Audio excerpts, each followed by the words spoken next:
우리 사람들은 누구나 살아가면서 크고 작은 어려움을 이렇게 만나게 됩니다. 그러나 그런 어려운 일들보다 더 큰 문제는 뭐냐? 바로 그 어려움 앞에서 굴복하는 것입니다. 즉 포기하는 것이죠. 실제로 많은 사람들이 어떤 어려움 때문에 그들이 가졌던 어떤 꿈, 그리고 때론 그 소중한 것들을 포기하는 것을 종종 보게 됩니다. 오늘 말씀 보면은 예레미야 선지자는 불을 보듯 뻔한 하나님의 심판을 눈앞에 두고도 회개하지 않는 유다 백성들로 인해서 정말 절망하는 모습을 봅니다. 이때에 하나님께서 예레미야에게 말씀을 주셨습니다. 너는 내게 부르짖어라. 하나님께서는 방향이 보이지 않아 답답해하는 사람들, 또 남모르는 고민 때문에 괴로워하는 사람들, 어려움에 빠진 사람들에게 지금도 이렇게 말씀하십니다. 너희는 나에게 부르짖어라. 여러분, 삶의 위기가 왔을 때는 다 절망하고 싶고 다 내려놓고 싶고 다 떠나고 싶습니다. 사람 마음이 그렇습니다. 저도 너무 어떤 힘든 일을 겪게 되면은 그거를 극복하고 뚫고 나가야 정석인데 사람인지라 그냥 다 내버려 두고 그냥 피하고 싶은 그런 마음이 들 때가 많습니다. 하지만은 그때는 그렇게 해서는 안 되고 우리 신앙의 사람들은 바로 하나님께 부르짖을 때이다 하는 것을 기억해야 됩니다. 하나님은 우리가 부르짖어서 기도하기를 원하십니다. 위기일 때 하나님께 부르짖어서 하나님의 능력을 체험하고 인생의 역전을 다시 보기를 원하는 거죠. 이 시간 말씀을 통해 너는 내게 부르짖으라고 하시는 그 하나님의 음성이 생생하게 저는 여러분에게 들려지기를 바라고 있습니다. 오늘 본문을 배경을 보게 되면은 당시 이 남유다의 상황은 바벨론이라고 하는 그 나라의 침공으로 예루살렘이 완전히 포위된 그런 상태입니다. 위기에 처한 유다의 운명을 한마디로 표현하자면 풍전등화와 같습니다. 바람 앞에 놓인 등불과 같습니다. 이렇게까지 된 것은 유다가 하나님을 버리고 우상을 섬겼기 때문에 그렇습니다. 그들은 바알을 섬기고 하나님을 버리고 심지어는 그들의 자식들을 우상에게 불태워서 죽이는 그 번제죠. 그런 아주 정말 해서는 안 되는 짓까지 했습니다. 그러니까 유다는 영적으로나 도덕적으로 굉장히 타락한 상태입니다. 하나님께서 이런 유다를 바벨론이라고 하는 그 나라를 들어서 지금 심판을 하려고 하는 거죠.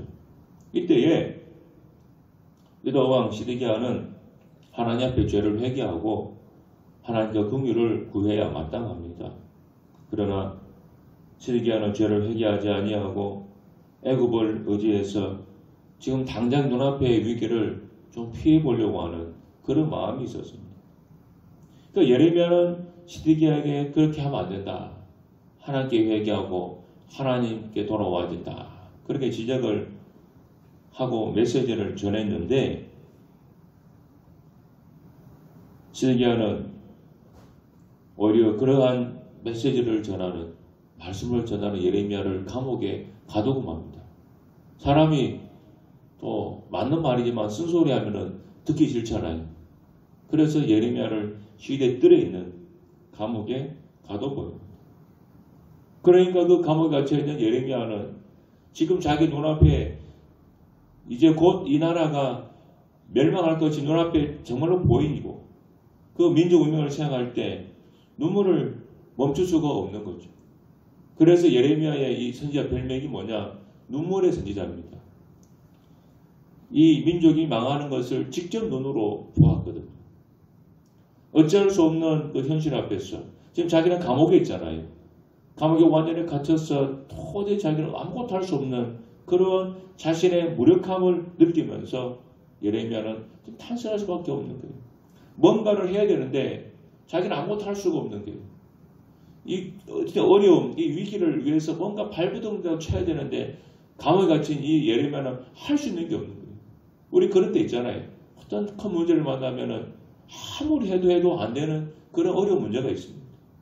자, 그러한 때에 하나님께서 예레미야에게 말씀으로 찾아오셨죠.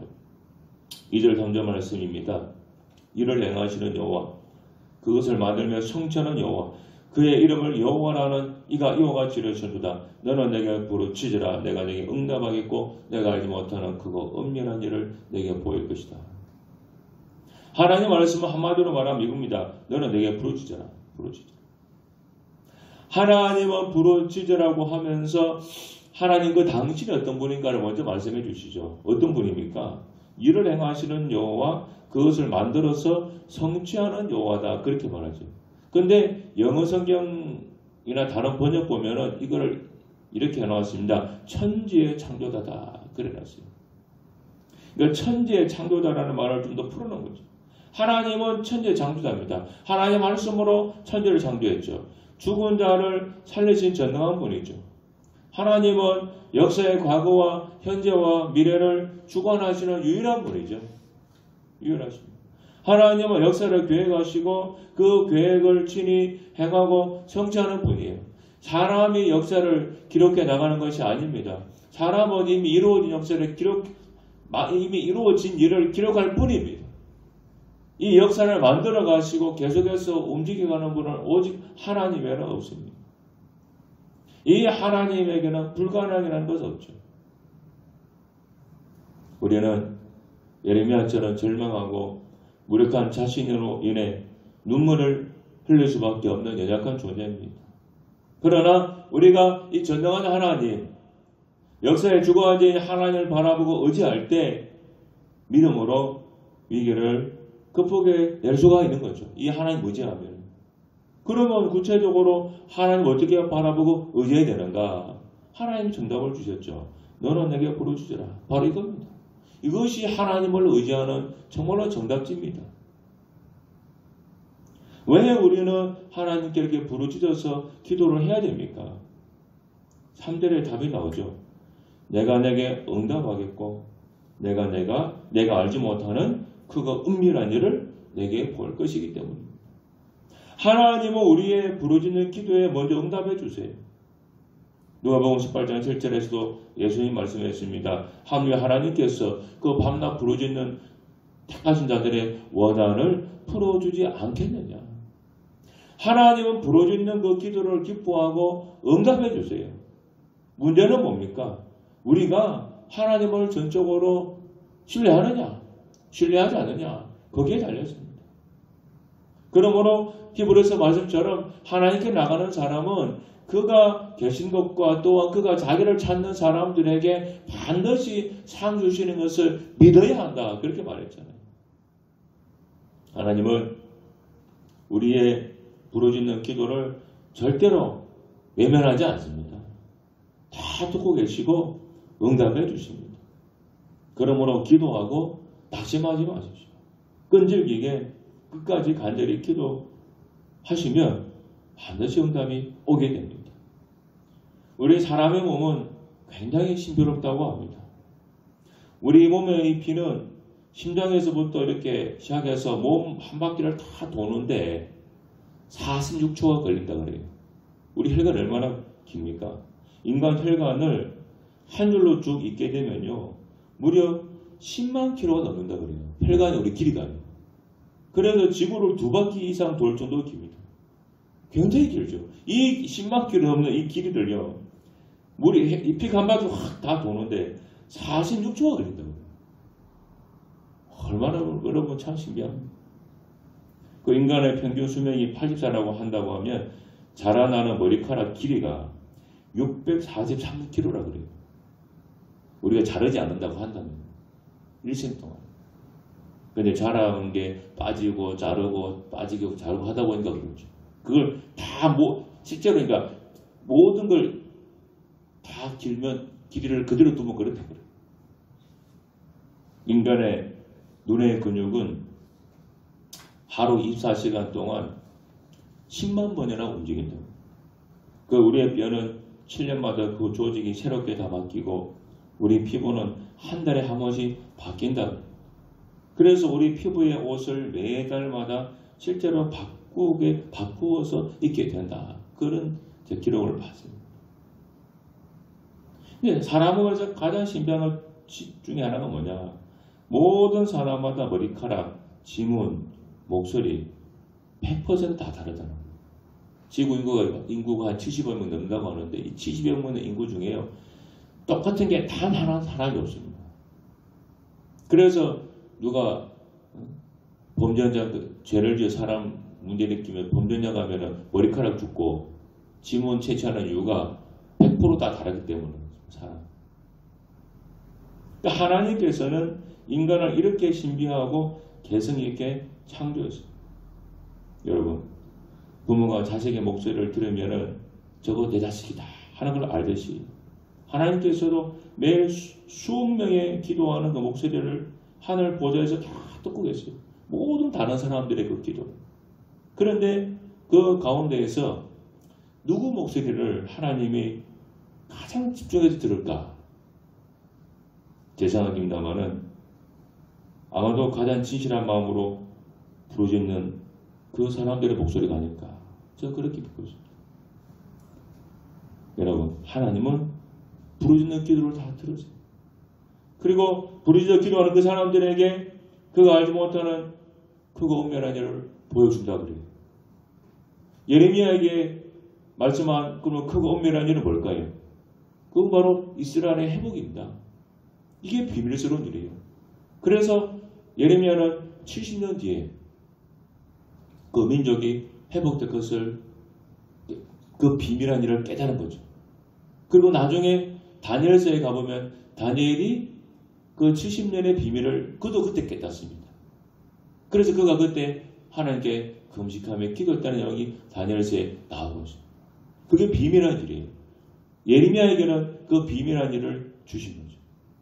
지금은 심판으로 멸망하는 것 같지만은 하나님은 회복을 계획하고 계시고 그 계획대로 이루어가는 것을 70년 뒤에 일어난 일이지만 예레미야는 그거를 하나님으로부터 받은 거죠. 하나님께서는 이처럼 장차 이루실 일을 부르짖어 기도하는 예레미야에게 친히 알려주시겠다고 하는 것입니다. 바로 이것은 민족의 멸망을 눈앞에 두고 있는 예레미야에게 소망이 되고 힘이 되지 않을 수가 없습니다. 지금 절망하는 민족의 정말로 운명 앞에서 절망하는 예레미야에게 하나님 회복해 주겠다고 하는 분명한 것을 보여주니까 그가 얼마나 힘이 되겠습니까? 지금도 하나님 부르짖어 기도하는 사람을 찾고 계세요. 인생의 어려움 앞에서 굴하지 않고 믿음으로 살고자 기도하는 사람 찾고 있습니다. 하나님은 이런 사람들 기도를 응답하고 그 다음에 그들이 마음에 전에 알지 못했던 크고 은밀한 일을 보여주세요. 빌립보서 2장 13절 말씀입니다. 너희 안에서 행하시는 이는 하나님이시니 자기의 기쁘신 뜻을 위해 너희에게 소원을 두고 행하게 하신다 그랬습니다. 하나님은 간절히 부르짖어 기도하는 그 사람들에게 바로 소원을 주시는 게 은밀한 일이라는 게 바로 소원입니다. 같은 거죠. 그리고 그 소원을 주시고 그 소원을 따라서 기도하게 하시고 그리고 하나님은 그 소원을 바탕 위해서 크고 놀라운 역사를 살도록 해주시는 거죠. 이렇게 된 사람은 현실의 어려움이 찾아와도 흔들리지 않습니다. 하나님께서 행할 새 일을 믿기 때문에 그렇습니다. 하나는 자식 없는 문제로 인해서 그 마음에 한이 맺혀 있었습니다. 하나는 그 마음에 맺힌 한을 하나님께 들고 나가서 부르짖어 기도했습니다. 하나의 소원은 자신을 얻는 것이었습니다. 하나는 간절히 끈질기게 부르짖어 기도했습니다. 하나님께서는 이런 하나에게 자식을 주시며 하나님의 영광을 위해 드리고자 하는 그 소원을 주십니다. 한나에게. 처음엔 자식 달라고 기도했는데 그렇게 기도하다 보니까 한나에게 소원이 생겼어요. 하나님, 내게 이 자식 주면은 내가 이 자녀를 하나님의 영광을 위해서 바치겠습니다. 그 소원이 생긴 거예요. 나중에.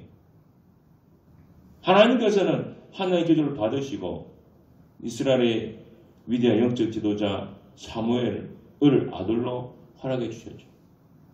뿐만 아니라 나중에는 더 많은 자식들을 보너스로 주셨습니다.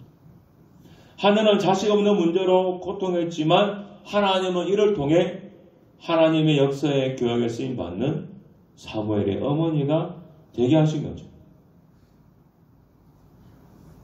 하나님은 하나님의 그 은밀한 역사, 새로운 이 소망의 역사에는 여러분 어떤 사람들이 쓰임받습니까?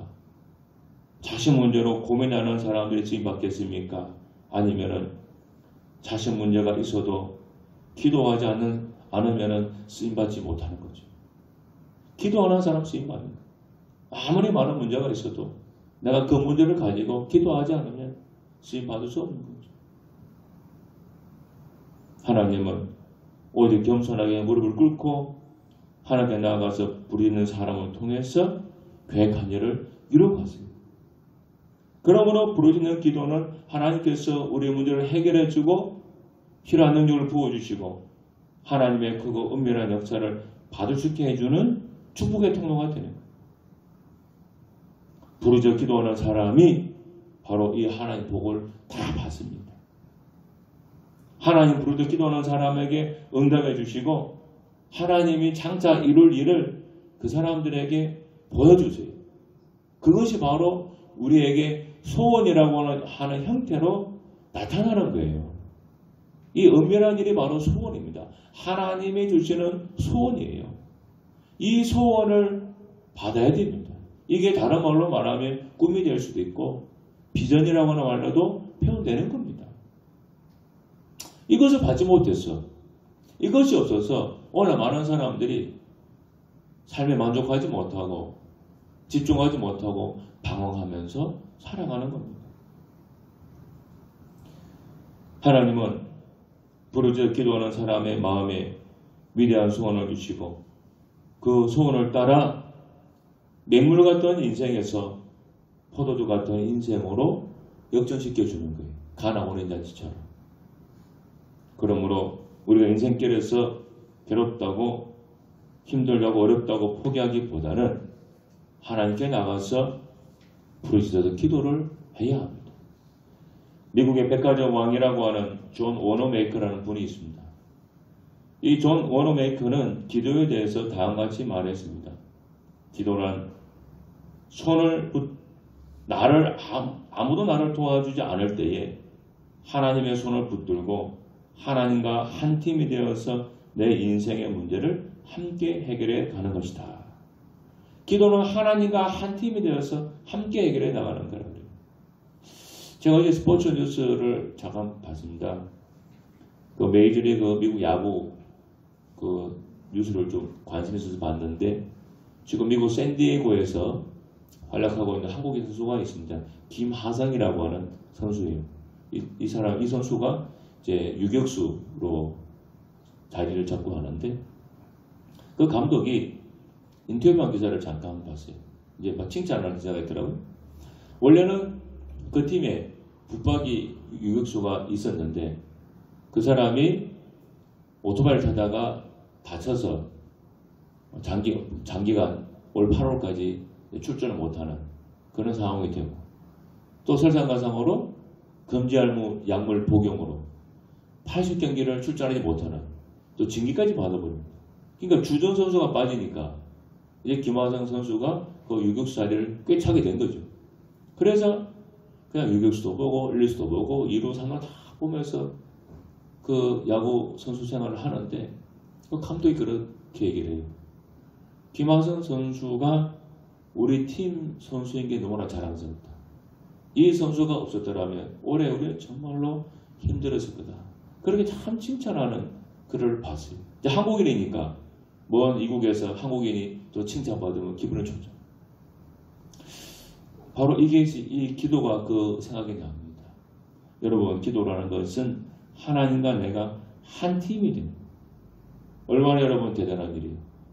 하나님은 정말로 베스트 중에 베스트 아닙니까?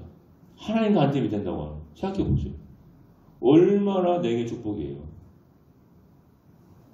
지금 자녀 문제로, 가정 문제로, 직장 문제로, 때로는 사업 문제로, 아니면 앞으로 내 진로의 문제로 이런 고민이 되고 어려움이 있습니까? 그러면 지금이야말로 부르짖어서 기도할 때예요. 문제는 내 앞에 있는 이 풍랑이 아니라, 어려움이 아니라 기도 안 하는 게 더 큰 문제입니다. 기도만 하면 다 됩니다. 기도의 전성기를 겸하라고 하는 책을 쓴 그 목사님이 있는데, 그 책에서 이 목사님 자기 어린 시절 얘기를 하나 하더라고요. 초등학교 때인데 그 아버지하고 고모부하고 저수지에 놀러 갔어요. 이 목사님은 저수지 얕은 곳에서 튜브를 타고 이렇게 놀고 있었고, 아버지와 고모부는 저수지 뚝 아래 겨울에서 낚시를 하고 있었다 그래요. 그런데 자기가 타고 있던 튜브가 다른 데 타고 있었는데 저수지 물살에 쓸려가지고 자꾸 떠내려가다가 저수지 수문 쪽으로 빨려 들어가는 거예요. 아무리 손으로 저어서 물살을 거슬러 가려고 해도 이게 물살을 타버리니까 이 어른 초등학생 힘으로는 도저히 안 돼요. 다들 겁이 나죠. 저수지 빨려 내려면 그건 큰일 나지 않습니까? 그래서 온 힘을 다해서 그 아버지를 불렀다 그래요. 살려달라고. 그러자 정말 순식간에 그 아버지가 저수지 뚜기로 뛰어와서 자기를 구해줬다 그래요. 그 나중에 함께 낚시하던 고모부 말에 의하면은 아버지가 내 부르짖는 소리를 듣고 그 높은 저수지 뚜기로 가는데 정말 거의 한 걸음에 뛰어 올랐다 그래요. 우리 저수지 뚝 있잖아요. 높은데 그거를 정말로 한 걸음에 뛰어서 올라가서 가더랍니다. 얼마나 다급했어요. 그 아버지가 그랬겠냐고. 여러분, 아들의 그 다급한 부르짖음에 아버지의 마음이 얼마나 놀라고 뜨거워졌겠습니까? 여름 홍수가 되면은 가끔 사람들이 물살에 쓸려 내려가 빠져드는 경우가 있습니다. 그런데 드물게 떠내려가는 그 자식, 때로는 부모, 그들을 살리려고 뛰어들어서 같이 죽는 경우를 가끔 봅니다. 여러분, 저도 수영을 하는 편이지만은 강물이, 물살이 홍수에 그 급하게 물이 흘러갈 때는요, 정말로 아무리 수영 잘해도 떠내려가면 죽습니다. 근데 그 뛰어들 때는요, 죽는 거 생각 안 하고 뛰어드는 거예요. 살리려고. 바로 그 마음입니다. 우리가 부르짖는 기도할 때는 하나님 아버지 마음이 다급해지는 거예요. 그래서 뛰어드는 거예요. 마치 인간의 부모가 죽는 걸 알면서 뛰어드는 것처럼 그 심정으로 우리에게 다가와서 우리를 손을 붙잡아주고 우리를 지켜줍니다. 그래서 너는 내게 부르짖으라 그렇게 말하는 거예요. 지금 절망하고 낙담하고 있는 감옥에 갇혀있는 예레미야에게 너가 내게 부르짖으라 하는 거예요. 그럼 내가 너 살려주겠다. 내가 내게 소원을 심어주겠다. 비전을 보여주겠다. 그래 말하는 거예요. 하나님은 우리의 아버지세요. 자녀는 위급하면 부르짖고 필요하면 때를 쓰고 울게 되어 있어요. 당연히 자녀는 그렇게 하는 겁니다. 그리고 당연히 아버지는 그렇게 하면 들어줘야 돼요. 여러분, 부르짖어서 소리 내서 기도해 보십시오. 그러면 여러분 마음 다 해결될 거고 또 여러분 원하는 소원도 다 이루어지게 되어 있습니다. 꼭 믿으시고 그렇게 기도해 보시기를 부탁드립니다. 기도하겠습니다. 하나님 아버지 감사합니다. 너는 내게 부르짖으라 하고 했습니다. 부르짖어 기도하기만 하면 정말 아버지가 뛰어오십니다. 정말로 뛰어와서 우리를 살려주십니다. 이 믿음 가지게 해 주옵소서. 예수님 이름으로 간절히 기도하옵나이다. 아멘.